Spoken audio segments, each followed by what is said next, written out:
thank you for sitting down with us. Thank you for having me.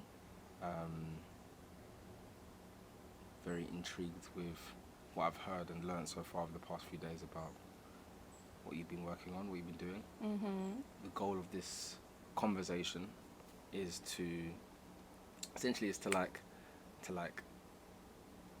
broaden perspective of people and what they're doing and what they do behind the scenes and who they are, because I think dialogue is what essentially drives information, and it also helps understand, create more of a universal understanding around the people that are doing things, make things happen for themselves. So realistically speaking, the conversation is just a conversation, so there's no right or wrong answer, and essentially it's just about understanding who Amber is, and yeah, just kind of feel relaxed, don't overthink any question, and see it as a conversation with your friend. Okay, Yeah. cool. Hello, friend. So, first question, you grew up in Tennessee. I did, yes. How did Tennessee mold and affect Amber into the woman she is today? Oh, Tennessee. So Tennessee has like my heart. I think living in LA, I really appreciate my home because it's made me, I feel like, understand how to be humble and a balance. It's made me, I come from love, and not meaning just my family, but the people that I'm surrounded with as I've, grown up. So that's all I know. All I know is to just give love and, at the end of the day, like, it stresses me out sometimes that some people, like, I know we were speaking earlier, but some people take being treated right the wrong way. And that's all I know is just how to treat someone with respect and love. And I feel like energy, amazing energy. And I got that from my home. And I love going back because Tennessee's so quiet and it's calm, and I can't go to the grocery store without like seeing 10 people, and having a conversation, walking down the street and waving hi. And it's a place that has molded me into the person I am today, and I wouldn't take back anything. So I love my home, I love my family, and I love, the people I grew up with, because it's taught me how to stay humble in such a wild place, which I like to call LA. I enjoy living here because of, the creative side of it, but it is hard because I come from something so different. So you've clearly transitioned from being in Tennessee to California. Yeah. Tell me a bit about that transition. That transition was hard for me. I think because at the time,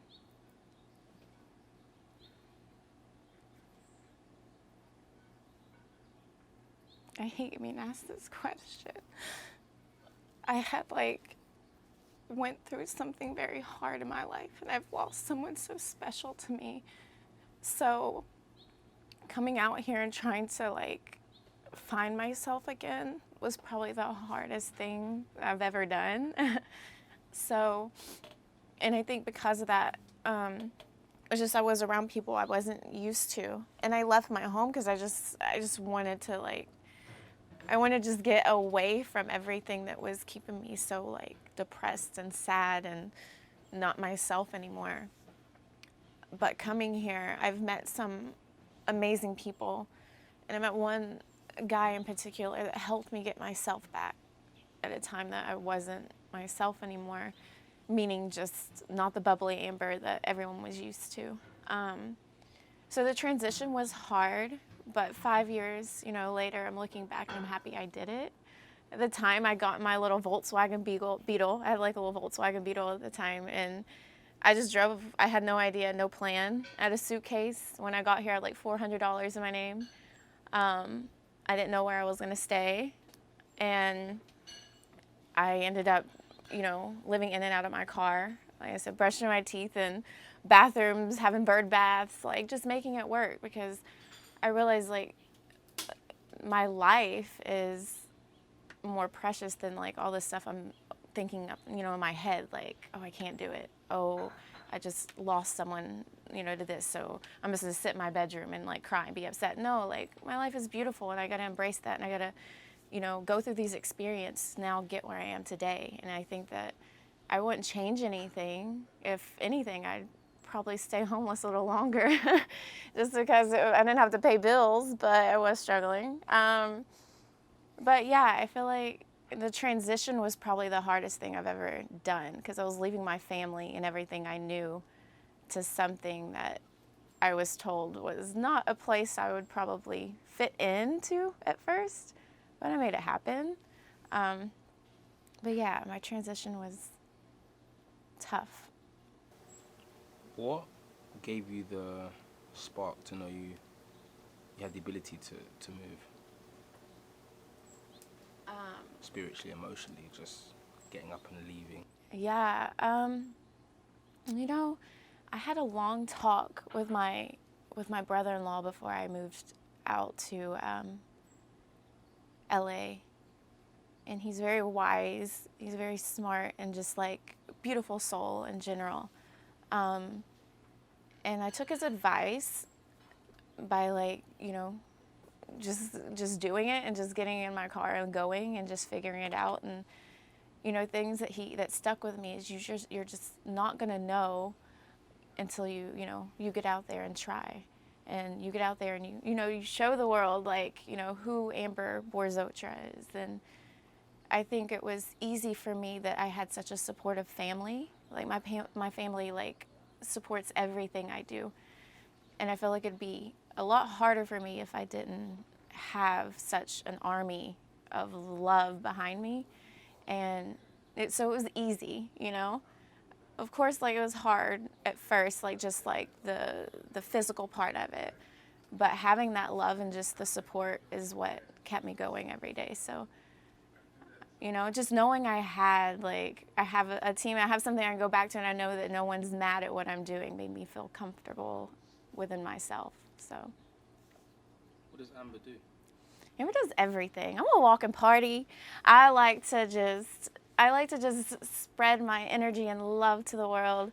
And I like to create, to inspire. I think that's the biggest thing that I feel like it's my purpose, especially, you know, right now. I like to just put out any kind of positive vibes that, you know, I feel like that are in me. And I like to just show people that, like, you know, life is just amazing. Like, you know, you just gotta, like, really find your niche, and you really gotta find the right people and surround yourself with that, you know, energy to be a great creator. So I'm a creator. That's what I like to say. Like, I do many things, multiple things. Whatever I get my hands on that's gonna inspire somebody, I'm gonna do it. So I like to say I'm a creator. Going from Tennessee, driving out here, working on a career, it sounds very different. Mm-hmm. It sounds very against the grain. When did you realize that you was a bit different? I've always realized I feel like I was a bit different. Growing up, it was cool because I had a lot of guy friends growing up. I was that tomboy, you know. I never was in the makeup. My hair was always, like, looking a mess. Like, I just, growing up, I was, like, different. I didn't have a lot of girlfriends, you know, to say. Like, I cheered for a little bit, and I was like, not my thing. I played rugby, and I was like, okay, now I get to, like, beat a little people up, take some anger out on everybody. So, like, for me, I feel like, I don't know, just like, I've always been different. I'm like, my creative, like, my mind, my vision, like, what I think of is just like, I want to direct more than anything. I've always had an eye for things. And so I like to stay kind of like to myself, you know. I'm such a homebody. I've always been a homebody. And I think that also has to do a lot with my family. I'm such a family person, you know, at the same time. So growing up was kind of like weird for me. Like, I grew up in a beautiful place where I could kind of like do whatever I wanted because I had the whole world to myself. Tennessee, you know, walk out and you're just next to a lake in the woods, whatever. But I was a honestly cornball. I was the goofiest looking thing. Like, you know, I never thought I was like pretty. I never thought like I looked beautiful. And then one day I was just like, I want to model. I want to look like that. I want to be like that. I want people to see like this art that I'm creating. So I felt like at a young age, I put distractions aside and I started modeling at 13, 14 is when I signed my first contract. And so I was still in and out of school, but I was like, I love that I'm creating an art that nobody else is doing. Like, you know, because at the same time, like, for instance, if you're a dancer, which I used to dance too, if you're a dancer, that one performance is set for just that audience that no one else is going to see. I might miss a little step here and there. I might, you know, add something to it, but you just saw an art that no one else is going to see unless it was filmed or something.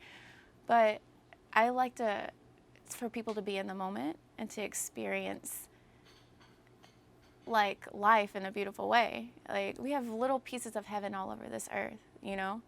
And so when I realized that all I want to do is put little footprints on people's hearts, then I knew I was like different, you know?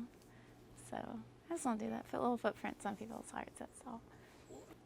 I don't understand, and I wish I did,